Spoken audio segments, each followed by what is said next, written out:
आप आश्वस्त रहिए, आपका ये चौकीदार पूरी तरह से चौकन्ना है।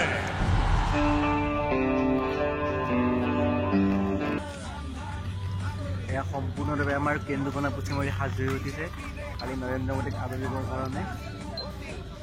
এয়া ৰাতিৰ এক দৃশ্যাংশ আপোনালোকে মোৰ চেনেলত দেখিবলৈ সক্ষম হৈছে।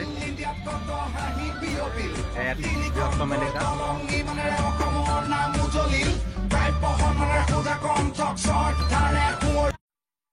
আকো এবাৰ মোদী চৰকাৰ, আকো এবাৰ মোদী চৰকাৰ, আকো।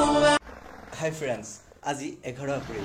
আজি আমাৰ কাৰণে এটা গৌৰৱৰ দিন, কাৰণ আৰু কিছু সময় পিছতে আমাৰ মাজত উপস্থিত হ'বহি ভাৰতৰ প্ৰধানমন্ত্ৰী নৰেন্দ্ৰ মোদী ডাঙৰীয়া।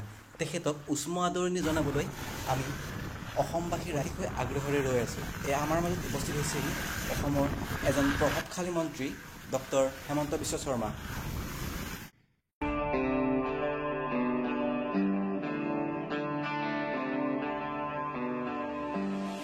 ये देश ये मेरा वतन, ये मेरा घर मेरा चमन। Atul Bora very good afternoon. আজি সঁচাকৈ আমাৰ বাবে এটা গৌৰৱৰ দিন, কাৰণ আজি আমাৰ মাজত খন্তেকখনত হয়তো আহি উপস্থিত হ'বহি ভাৰতৰ প্ৰধানমন্ত্ৰী নৰেন্দ্ৰ মোদী ডাঙৰীয়া। তেখেতক উষ্ম আদৰণি জনাবলৈ আমি অসমবাসী, সমগ্ৰ অসমবাসী বাৰুকৈ সাজু হৈ উঠিছোঁ। আজি মোৰ পৰিচয়টো অকণমান বেলেগ ধৰণৰ, কাৰণ আজিৰ পৰিচয় মই এজন অতিথি হিচাপে। তো আপোনালোক দেখিব পাই ময়ো সুখী হ'ম যে আজি এখন ইমান ডাঙৰ জনবহুল মিটিং আমি কেনেকৈ ভালদৰে চলাই নিব পাৰোঁ।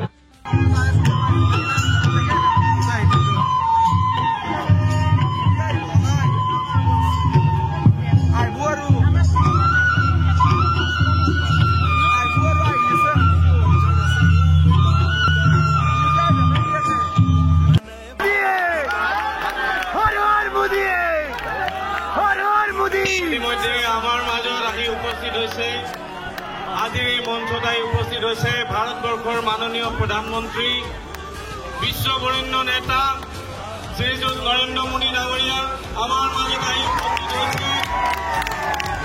ভাৰত মাতা কি, ভাৰত মাতা কি। हर वर्ष 5 लाख रुपए तक के मुफ्त इलाज का साधन दिया है। आपके वोट ने असम के 24 लाख किसानों के खाते में हर वर्ष करीब 1500 करोड़ रुपए जमा कराने का काम किया है। ये आपके वोट की शक्ति है। जो 2019 के आपका वोट असम के हर किसान को এখন ব্ৰহ্মপুত্ৰৰ ওপৰত দলং, গুৱাহাটী উত্তৰ গুৱাহাটীৰ ওপৰত আৰু এখন ব্ৰহ্মপুত্ৰৰ ওপৰত দলং, আৰু গহপুৰৰ পৰা গোলাঘাটলৈ আৰু এখন ব্ৰহ্মপুত্ৰৰ দলং। চৰ্দাৰ ৰাইজ মনমোহন সিং ভাৰতৰ প্ৰধানমন্ত্ৰী আছিলে, অসমৰ সংসদ আছিলে, কেতিয়াও ডিঙিত গামোচা লোৱা আমি দেখা পোৱা নাছিলো। নৰেন্দ্ৰ মোদী ডাঙৰীয়া গুজৰাটৰ সন্তান, উত্তৰ প্ৰদেশৰ পৰা লোকসভালৈ নিৰ্বাচিত হয়, কিন্তু এইগৰাকী ব্যক্তিয়ে আমাৰ অসমৰ জন প্ৰভাৱশালী নেতা ডক্টৰ হেমন্ত বিশ্ব শৰ্মাই নিজৰ বক্তব্য দাঙি ধৰিছে। পৰিধান কৰি আমাৰ জাতিটোৰ মান বৃদ্ধি কৰে।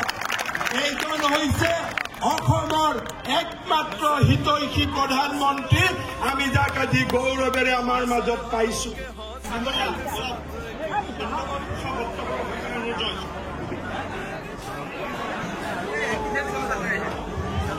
নৰেন্দ্ৰ মোদী ডাঙৰীয়াক বহুত বহুত ধন্যবাদ জনালোঁ, আৰু আগন্তুক লোকসভা ইলেকশ্যনৰ কাৰণে তেওঁক আমি আমাৰ অসমবাসী ৰাইজৰ পৰা শুভকামনা যাচিলোঁ।